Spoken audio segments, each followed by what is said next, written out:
ನಮಸ್ಕಾರ. GTV news ಕನ್ನಡಕ್ಕೆ ಸ್ವಾಗತ. ನಾನು ನಿಮ್ಮ ವೆಂಕಟೇಶ್.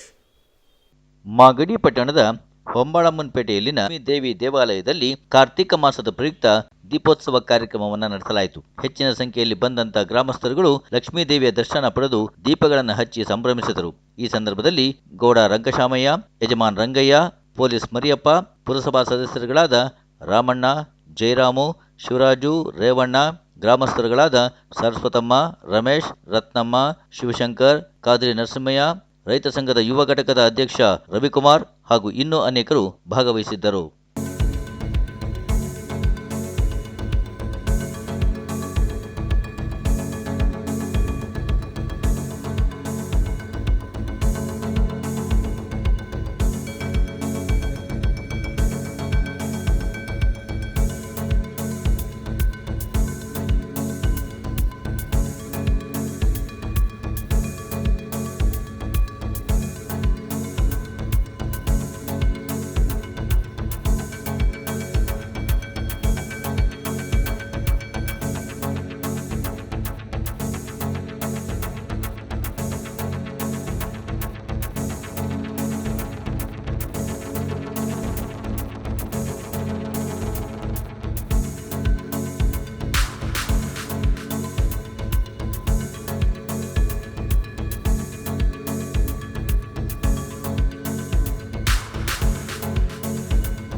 ಮಾಗಡಿ ಪಟ್ಟಣದ ಹೊಂಬಾಳಮ್ಮನಪೇಟೆಯ ಮಹಾಲಕ್ಷ್ಮಿ ಅಮ್ಮನವರ ದೇವಾಲಯದಲ್ಲಿ ಇವತ್ತು ಕಾರ್ತಿಕ ಮಾಸೋತ್ಸವದ ಅಂಗವಾಗಿ ಬೆಳಕಿನ ದೀಪೋತ್ಸವ ನಡೀತಾ ಇದೆ. ಕರುಣಾಳು ಆದಿಮೂಲದ ಸಾಂಸ್ಕೃತಿಕ ವೀರ, ಅಗ್ನಿವಂಶ ಕ್ಷತ್ರಿಯ ತಿಗಳ ಸಮುದಾಯದ ಸಾಂಸ್ಕೃತಿಕ ವೀರರು, ಕುಲದೈವಗಳಾದ ಅಗ್ನಿಬನ್ನಿರ ಸ್ವಾಮಿಗೆ ಶಿರವಾಗಿ ನಮಿಸುತ್ತಾ, ಧರ್ಮವೇ ಜಯವಂತ ನಂಬಿರ್ತಕ್ಕಂಥ ಧರ್ಮರಾಯ ಸ್ವಾಮಿಯನ್ನು ಸ್ಮರಣೆ ಮಾಡ್ಕೊಳ್ತಾ, ಮಹಾಸಾಧ್ವಿ ಶಿರೋಮಣಿ ದ್ರೌಪದಮ್ಮನವರನ್ನು ಪ್ರಾರ್ಥನೆ ಮಾಡ್ಕೊಳ್ತಾ, ಅಗ್ನಿವಂಶ ಸಮುದಾಯದ ಎಲ್ಲ ಗೌಡರೇ, ಆಣೆಕಾರರೇ, ಹಿರಿಯರೇ, ತಾಯಂದಿರೇ, ಸಹೋದರರೇ, ಬೆಳಕಿನ ಜ್ಯೋತಿಯನ್ನಾಗಿ ಅರಿವಿನ ಅಂಧಕಾರವನ್ನು ನಿವಾರಣೆ ಮಾಡಿ ಅರಿವನ್ನು ನೀಡಲಿ ಅಂತೇಳಿ ವರಮಹಾಲಕ್ಷ್ಮಿ ದೇವಾಲಯದ ಮುಂದೆ ಇವತ್ತು ದೀಪೋತ್ಸವವನ್ನು ಆಚರಣೆ ಮಾಡ್ತಾ ಇದ್ದೀವಿ. ಯಜಮಾನ್ ರಂಗಯ್ಯನವರು ಇವತ್ತಿನ ಮಹತ್ವವನ್ನು ಕುರಿತು ತಮ್ಮ ಅನಿಸಿಕೆಯನ್ನು ಹಂಚಿಕೊಳ್ಬೇಕು. ಈಗ ನಮ್ಮ ಮಹಾಲಕ್ಷ್ಮಿ ಹೊಂಬಾಳಮ್ಮನಪೇಟೆ ಮಹಾಲಕ್ಷ್ಮಿ ಇಲ್ಲಿ ನೆರೆದಿದ್ದಾಳೆ. ಆದರೆ ಇದು ಸುಮಾರು ಒಂದು ಇಲ್ಲಿಂದ ಎಷ್ಟಿತ್ತು ನಮಗೆ ಗೊತ್ತಿಲ್ಲ. ನಾವು ಕಂಡ ಮೇಲೆ ಇಲ್ಲಿ ದೇವಸ್ಥಾನನ ಉದ್ಘಾಟನೆ ಮಾಡಿ ನೆರವೇರಿಸಿ ಉದ್ಘಾಟನೆ ಮಾಡಿ ನಾವು ಇಲ್ಲಿ ಪೂಜೆ ಪುನಸ್ಕಾರ ಮಾಡಿದ ವರ್ಷಕ್ಕೊಂದ್ಸಾರಿ ಕಾರ್ತಿಕ ಮಾಸದಲ್ಲಿ ಈ ದೀಪ ಆರಾಧನೆ ಮಾಡ್ತೀವಿ, ದೀಪ ಹಚ್ಚಿಸ್ತೀವಿ.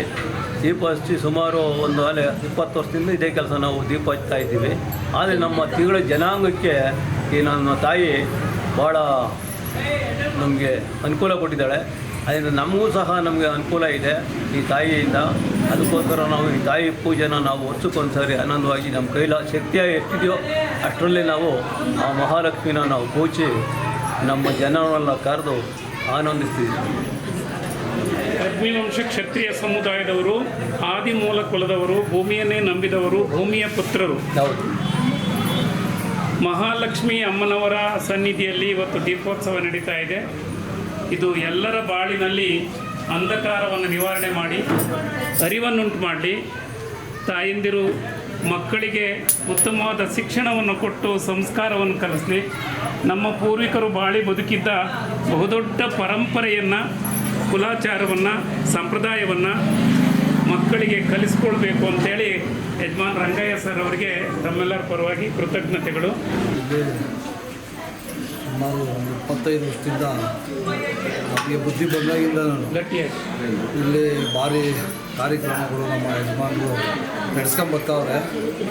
ಹಾಗೆ ನಮ್ಮ ಊರಿನ ಗ್ರಾಮಸ್ಥರೆಲ್ಲ ಸೇರಿ ಇದು ಕೈ ಜೋಡಿಸಿ ಎಲ್ಲರೂ ನಮ್ಮ ಅಕ್ಕ ತಂಗಿದರು ಮತ್ತು ನಮ್ಮ ಅಣ್ಣ ತಮ್ಮಂದಿರು ಎಲ್ಲರೂ ಸೇರಿ ಇದು ಕೈ ಜೋಡಿಸಿ ಎಲ್ಲರೂ ಸಹಕಾರ ಮಾಡ್ಕೊಂಬಂದು ಈ ಕಾರ್ಯಕ್ರಮನ ಹತ್ತೂರಿಂದ ಎಲ್ಲರೂ ಬಂದು ಯಶಸ್ವಿಯಾಗಿ ನಡೆಸಿ ಎಲ್ಲ ಕೊಡ್ತಾವ್ರೆ. ಅವ್ರಿಗೆ ಮೊದಲನೇ ಧನ್ಯವಾದ. ಮತ್ತು ಈ ಕಾರ್ಯಕ್ರಮನ ತುಂಬ ಅಚ್ಚುಕಟ್ಟಾಗಿ ತುಂಬ ಜಾಸ್ತಿ ಇದರಿಂದ ಮಾಡಿ ನಮ್ಮ ಇದರಲ್ಲಿ ನಮ್ಮ ಯಜಮಾನರು ಆದಂಥ ಅವರ ಇವರು ನಮ್ಮ ಯಜಮಾನರು ಆದಂಥ ಅವರ ಪತ್ನಿಯವರು ಎಲ್ಲರೂ ಬಂದು ಹೆಣ್ಮಕ್ಳುಗಳೆಲ್ಲರೂ ಅವರೆಲ್ಲ ಅಷ್ಟು ಕುಂಕುಮ ಕೊಟ್ಟು ಅವ್ರಿಗೆಲ್ಲರೂ ಮುಖ್ಯರಿಗೆಲ್ಲ ಕಳಿಸಿ ಅವ್ರಿಗೆಲ್ಲರೂ ಒಳ್ಳೇದು ಮಾಡಿ ಕಳಿಸ್ತವ್ರೆ. ಅವ್ರ ಕುಟುಂಬಕ್ಕೆ ನನ್ನ ವೈಯಕ್ತಿಕವಾಗಿ ಅವ್ರಿಗೆ ನಮ್ಮ ತಾಯಿ ಲಕ್ಷ್ಮಮ್ಮ ಅವ್ರಿಗೆ ಆಯುಸ್ಸು ಆರೋಗ್ಯ ಕೊಡಲಿ ಅಂತ ನಾನು ಆ ದೇವರಲ್ಲಿ ಪ್ರಾರ್ಥನೆ ಮಾಡ್ತೀನಿ ಅಂತ. ಈಗ ಒಳ್ಳೆಯ ಕಾರ್ಯಕ್ರಮ ನಡೆಸ್ತಾವ್ರೆ. ಮತ್ತು ಅನ್ನದಾಸೋಹ ಇದೆ. ಎಲ್ಲರೂ ಬಂದ ಭಕ್ತಾದಿಗಳು ಬರೀದ್ರು ಪ್ರಸಾದ ನಡೆಸಿ ಎಲ್ಲರಿಗೂ ಒಳ್ಳೆಯದಾಗಲಿ ಅಂತ ನಾನು ಕೇಳ್ತೀನಿ. ನಮ್ಮ ಈ ದೇವಸ್ಥಾನ ಕಟ್ಟಡ ಆಗಲಿ, ಈ ದೇವಸ್ಥಾನ ಇಷ್ಟೆಲ್ಲ ಮುಂದುವರಿಬೇಕಾದ್ರೆ ಈ ನಮ್ಮ ಗೌಡ್ರು ರಂಗಸ್ವಾಮಿನವರೇ ಇದಕ್ಕೆಲ್ಲ ಮುಖ್ಯವಾಗಿ ಕಾರಣ. ಅವರು ಒಂದೆರಡು ಮಾತಾಡಬೇಕು ಅಂತ ನಾನು ಹೇಳ್ತೇನೆ. ನಾವು ಹಿಂದಿನ ಕಾಲದಿಂದಲೂ ಅಂದರೆ ನಮ್ಮ ತಾತ ಮುತ್ತಾತ ಕಾಲದಿಂದಲೂ ಪರಂಪರೆಪರವಾಗಿ ಈ ದೇವಸ್ಥಾನ ನಶಿಸಿ ಹೋಗಿತ್ತು. ನಶಿಸಿ ಹೋಗೋ ಸಂದರ್ಭದಿಂದ ಈ ಹೊಸ ದೇವಸ್ಥಾನ ಉದ್ಘಾಟನೆ ಮಾಡಿಸಿ ಆ ದಿನದಿಂದಲೂ ನಾವು ಬೆಳಕಿನ ಕಾರ್ಯಕ್ರಮವನ್ನು ನಂಬಿಕೊಂಡು ಬಂದಿದ್ದೇವೆ. ಇದಕ್ಕೆ ನಮ್ಮೆಲ್ಲರ ಸಹಕಾರ ಮತ್ತು ಇದು ನಮ್ಮ ಜನತೆಗೆ ಪರಂಪರೆಯಿಂದ ಬಂದಿರೋ ಇದರಿಂದ ನಾವು ನಡೆಸ್ಕೊಂಡು ಹೋಗ್ತಾ ಇದ್ದೀವಿ. ಇನ್ನು ಮುಂದೆನೂ ನಡೆಸ್ತೀವಿ ಅಂತ ಹೇಳಿ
ಇದು ಇವತ್ತಿನ ಮಾಗಡಿಯ ಸುದ್ದಿ ಸಮಾಚಾರ.